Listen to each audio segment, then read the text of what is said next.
हरे कृष्णा, राधे राधे। स्वागत है आप सभी का गोविंद भजो चैनल पर। आज साधी पूर्णिमा है और पूर्णिमा के दिन श्री सत्यनारायण भगवान की कथा और पूर्णिमा व्रत की कथा पढ़िया सुनी जाती है।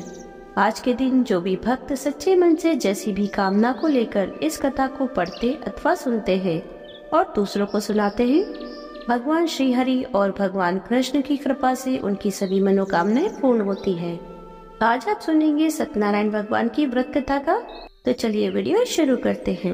एक समय की बात है, नैशिरण्य तीर्थ में शौनकादि 88,000 ऋषियों ने श्री सूत जी से पूछा, हे प्रभु, इस कलयुग में वेद विद्या रहित मनुष्य को प्रभु भक्ति किस प्रकार मिल सकती है तथा इनका उद्धार कैसे होगा?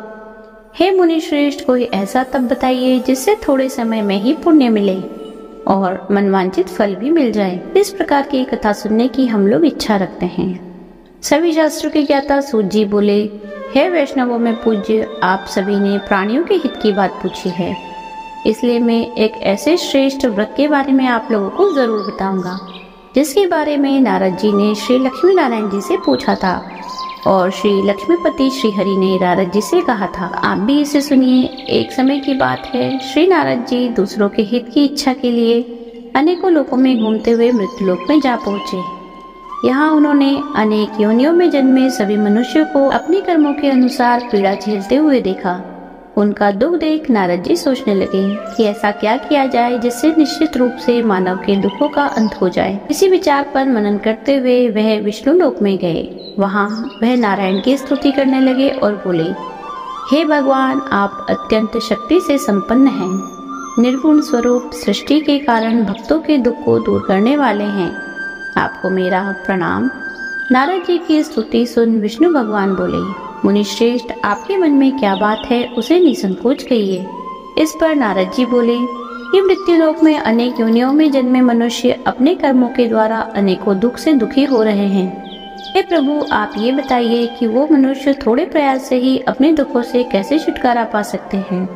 तब श्री हरि बोले, हे नारद, मनुष्यों की भलाई के लिए तुमने बहुत उत्तम प्रश्न पूछा है। स्वर्गलोक व मृत्युलोक दोनों में एक दुर्लभ उत्तम व्रत है जो पुण्य देने वाला है। आज प्रेमवश होकर मैं उसे तुमसे कहता हूँ। श्री सत्यनारायण भगवान का व्रत अच्छी तरह से विधान पूर्वक करके मनुष्य तुरंत ही यहाँ सुख भोग कर मरने पर मोक्ष पाता है। श्री हरि के वचन सुनकर नारद जी बोले कि उस व्रत का क्या फल है प्रभु, और उसका विधान क्या है? यह व्रत किसने किया था? इस व्रत को किस दिन करना चाहिए? आप सभी कुछ विस्तार से बताइए। नारद जी की बात सुनकर फिर श्री हरि बोले, दुख व शोक को दूर करने वाला, यह सभी स्थानों पर विजय दिलाने वाला है। मानव को भक्ति व श्रद्धा के साथ शाम को श्री सत्यनारायण की पूजा धर्मपरायण होकर ब्राह्मणों व बंधुओं के साथ करने, साथ ही यथाशक्ति अनुसार भक्ति भाव से भगवान को भोग लगाएं, आरती गाएं और ब्राह्मणों सहित बंधु बांधवों को भी भोजन करवाएं। उसके बाद स्वयं भोजन करें, कीर्तन भजन के साथ भगवान की भक्ति में लीन हो जाएं। इस तरह से सत्यनारायण भगवान का यह व्रत करने पर मनुष्य की सारी इच्छाएं निश्चित रूप से पूरी होती हैं। इस कलिकाल अर्थात कलयुग में मृत्युलोक में मोक्ष का यही एक सरल उपाय बताया गया है।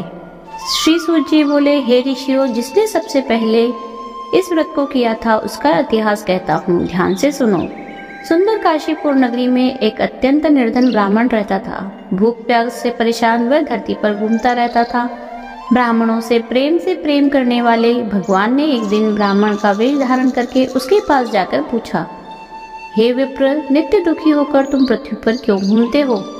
दीन ब्राह्मण बोला, मैं निर्धन ब्राह्मण हूँ, भिक्षा के लिए धरती पर घूमता हूँ। यदि आप इसका कोई उपाय जानते हो तो बताइए। वृद्ध ब्राह्मण रूपी भगवान ने कहा कि श्री सत्यनारायण भगवान मनोवांछित फल देने वाले हैं, इसलिए तुम उनका पूजन करो। इसे करने से मनुष्य सभी दुखों से मुक्त हो जाता है। वृद्ध ब्राह्मण बनकर आए सत्यनारायण भगवान ने उस निर्धन ब्राह्मण को व्रत का सारा विधान बताकर अंतर्ध्यान हो गए। अगले दिन सुबह उठने के साथ ही उस बूढ़े ब्राह्मण ने मन में संकल्प लिया कि सत्यनारायण भगवान का व्रत करूंगा, और फिर अपने नित्य कर्मों से निवृत्त होकर वह भिक्षा के लिए चल पड़ा। उस दिन उसे भिक्षा में बहुत सा धन प्राप्त हुआ।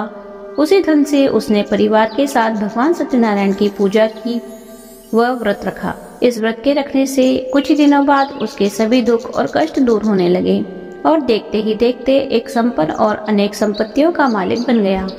तब हर महीने की पूर्णिमा के दिन वे ब्राह्मण सत्यनारायण की पूजा व व्रत करने लगा। इस प्रकार सत्यनारायण भगवान के इस व्रत को करके वह श्रेष्ठ ब्राह्मण सभी पापों और गरीबी से मुक्त हो गया। उसने एक दुर्लभ मोक्ष पद को प्राप्त किया।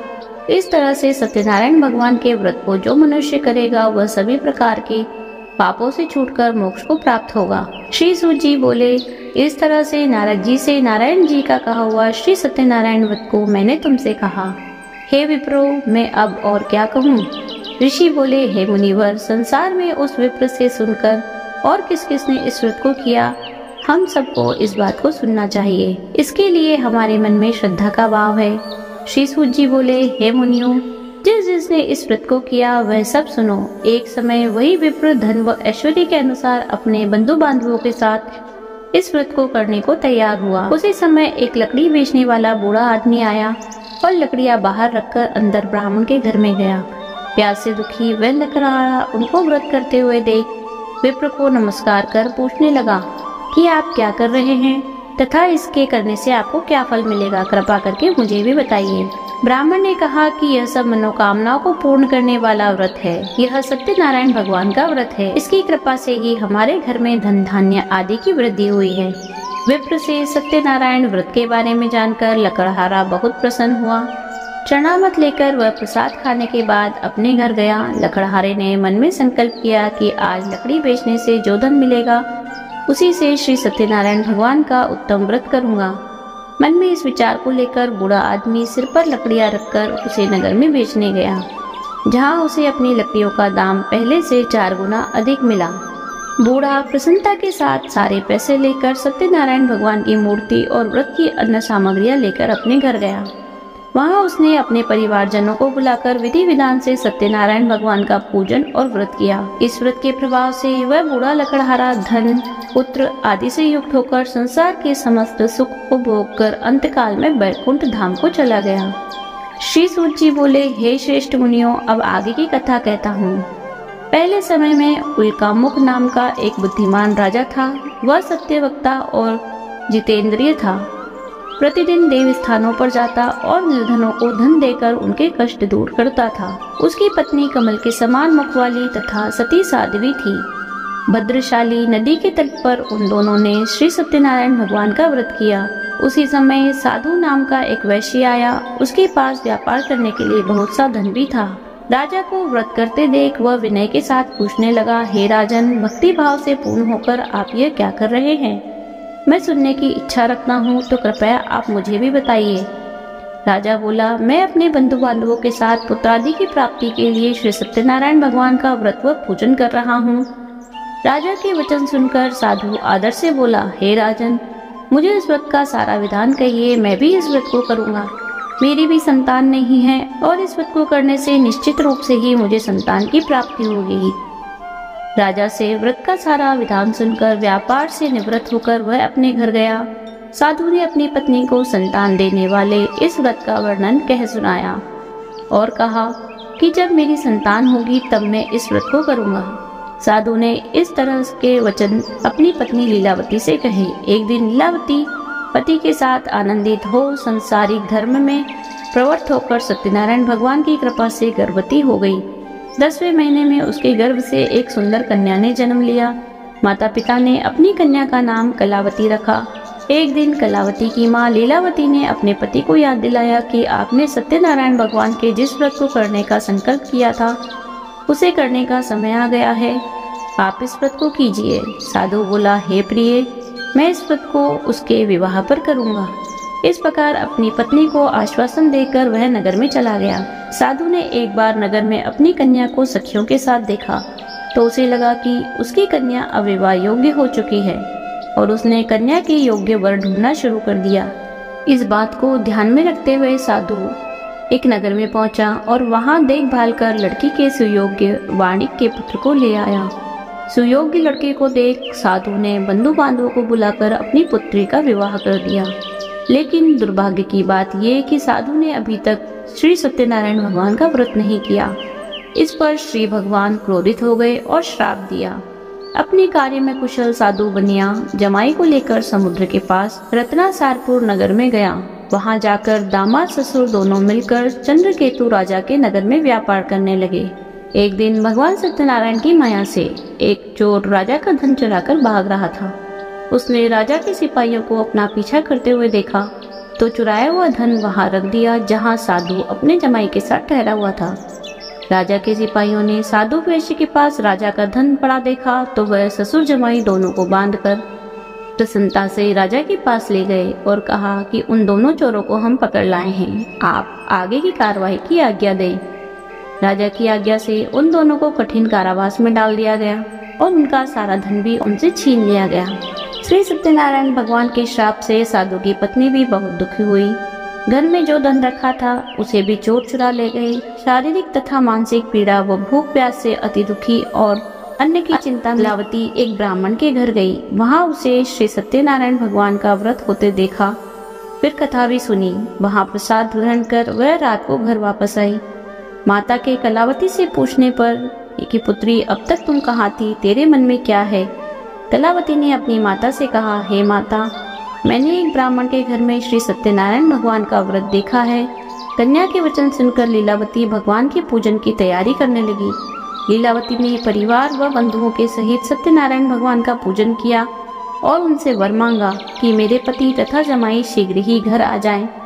साथ ही यह प्रार्थना भी की कि हम सबका अपराध क्षमा करें। श्री सत्यनारायण भगवान इस व्रत से संतुष्ट हो गए और राजा चंद्रकेतु को सपने में दर्शन देकर कहा, हे राजन, तुम उन दोनों वैश्यों को छोड़ दो और तुमने उनका जो धन लिया है वह भी उन्हें वापस दे दो।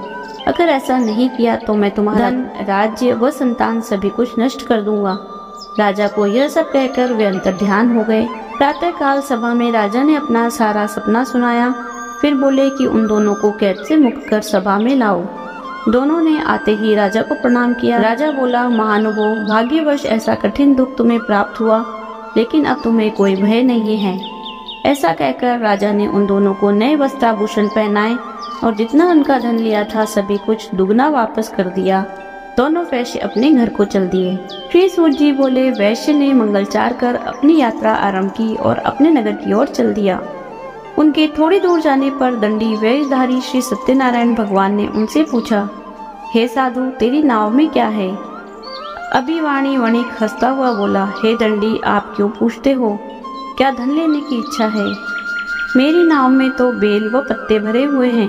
वैश्य के कठोर वचन सुनकर भगवान बोले, तुम्हारा वचन सत्य है। दंडी ऐसे वचन कहकर वहां से दूर चले गए।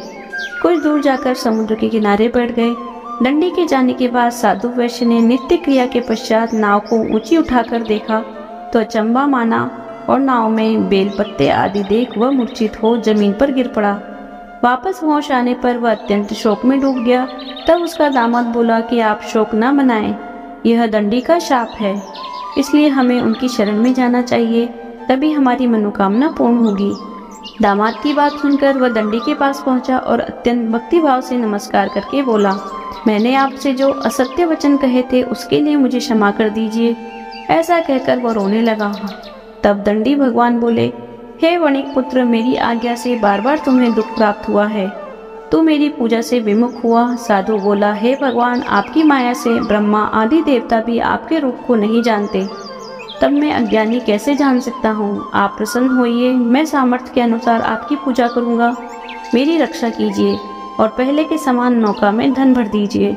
साधु वैश्य के भक्ति पूर्वक वचन सुनकर भगवान प्रसन्न हो गए और उसकी इच्छा अनुसार वरदान देकर अंतर्ध्यान हो गए। ससुर जमाई दोनों जब नाव पर आए तो नाव धन से भरी हुई थी।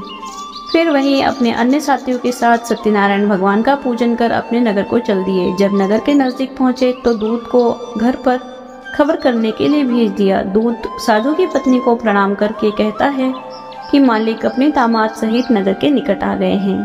दूत की बात सुनकर साधु की पत्नी लीलावती ने बड़े हर्ष के साथ सत्यनारायण भगवान का पूजन कर अपनी पुत्री कलावती से कहा कि मैं अपने पति के दर्शन को जाती हूँ, तू कार्य पूर्ण करके शीघ्र आ जाना। माँ के ऐसे वचन सुनकर कलावती जल्दी में प्रसाद छोड़कर अपने पति के पास चली गई। प्रसाद की अवज्ञा के कारण श्री सत्यनारायण भगवान रुष्ट हो गए और नाव सहित उसके पति को पानी में डुबो दिया। कलावती अपने पति को वहां न पाकर रोती हुई जमीन पर गिर गई। नौका को डूबा हुआ देखकर व कन्या को रोता देखकर साधु दुखी होकर बोला, हे प्रभु, मुझसे तथा मेरे परिवार से जो भूल हुई है उसे क्षमा करें। साधु के दीन वचन सुनकर श्री सत्यनारायण भगवान प्रसन्न हो गए और आकाशवाणी हुई, हे साधु, तेरी कन्या मेरे प्रसाद को छोड़कर आई है, इसलिए उसका पति अदृश्य हो गया है। यदि वह घर जाकर प्रसाद खाकर लौटती है तो इसका पति अवश्य मिलेगा। ऐसी आकाशवाणी सुनकर कल्यावती ने वैसा ही किया जैसा आकाशवाणी के दौरान भगवान ने कहा, और फिर प्रसाद ग्रहण करने के बाद जब वह वापस आई तो अपने पति के दर्शन करके अत्यंत प्रसन्न हुई। उसके बाद साधु अपने बंधु बांधवों सहित श्री सत्यनारायण भगवान का विधि विधान से पूजन करता है। इस लोक का सुख भोग व अंत में स्वर्ग को जाता है। श्री सूत जी बोले, हे ऋषियों, मैं और भी एक कथा सुनाता हूँ, उसे भी ध्यान पूर्वक सुनिए। प्रजापालन में लीन तुंगध्वज नाम का एक राजा था। उसने भी भगवान का प्रसाद त्याग कर बहुत ही दुख सहन किया। एक बार जंगल में जाकर वन्य पशुओं को मारकर वह बड़के पेड़ के नीचे गाया। वहाँ उसने ग्वालों को भक्ति भाव से अपने बंधुओं सहित सत्यनारायण भगवान का पूजन करते देखा। अभिमानवश राजा ने उन्हें देखकर भी पूजा स्थान में नहीं गया और ना ही उसने भगवान को प्रणाम किया। ग्वालों ने राजा को प्रसाद दिया, लेकिन वह प्रसाद नहीं खाया और प्रसाद को वहीं छोड़कर अपने नगर को चला गया। जब वह नगर में पहुंचा तो वहां सब कुछ तहस नहस हुआ पाया। वह शीघ्र ही समझ गया कि यह सब भगवान के अनादर का ही परिणाम है। वह दोबारा ग्वालों के पास पहुंचा और विधि पूर्वक पूजा करके प्रसाद खाया तो श्री सत्यनारायण भगवान की कृपा से सब कुछ पहले जैसा हो गया। दीर्घकाल तक सुख भोगने के बाद मरणोपरांत उसे स्वर्गलोक की प्राप्ति हुई। जो मनुष्य परम दुर्लभ इस व्रत को करेगा तो भगवान श्री सत्यनारायण की अनुकंपा से उसे धन धान्य की प्राप्ति होगी। निर्धन धनी हो जाता है और भय मुक्त हो जाता है। संतानहीन मनुष्य को संतान का सुख मिलता है और सारे मनोरथ पूर्ण होकर मानव अंतकाल बैकुंठ धाम को जाता है। तब सूत जी बोले, जिन्होंने पहले इस व्रत को किया, अब तक दूसरे जन्म की कथा कहता हूँ। वृद्ध शतानंद ब्राह्मण ने सुदामा का जन्म लेकर मोक्ष की प्राप्ति की। लकरहारे ने अगले जन्म में निषाद बनकर मोक्ष प्राप्त किया। उल्का मुख नाम का राजा दशरथ होकर बैकुंठ को गए। साधु नामक वैश्य ने मोरध्वज बनकर अपने पुत्र को आरे से चीरकर मोक्ष पाया। महाराज तुंगध्वज ने स्वयंभू होकर भगवान में भक्ति युक्त हो कर्म कर मोक्ष पाया। कथा सुनने के बाद सभी ने श्री हरि को झुककर प्रणाम किया। बोलिए श्री सत्यनारायण भगवान की जय। यदि आपको वीडियो अच्छी लगी हो तो लाइक कीजिए, शेयर कीजिए। आप अपने विचार हमें कमेंट कर सकते हैं। यदि आप चैनल पर नए हैं तो चैनल को सब्सक्राइब कर लीजिए, बेल आइकन को प्रेस कर दीजिए, जिससे आने वाली नई वीडियोस की नोटिफिकेशन आपको तुरंत मिल जाए। मिलती हूँ आपसे अगले वीडियो में, तब तक बने रहिए गोविंद गुजर चैनल पर। हरे कृष्णा, राधे राधे।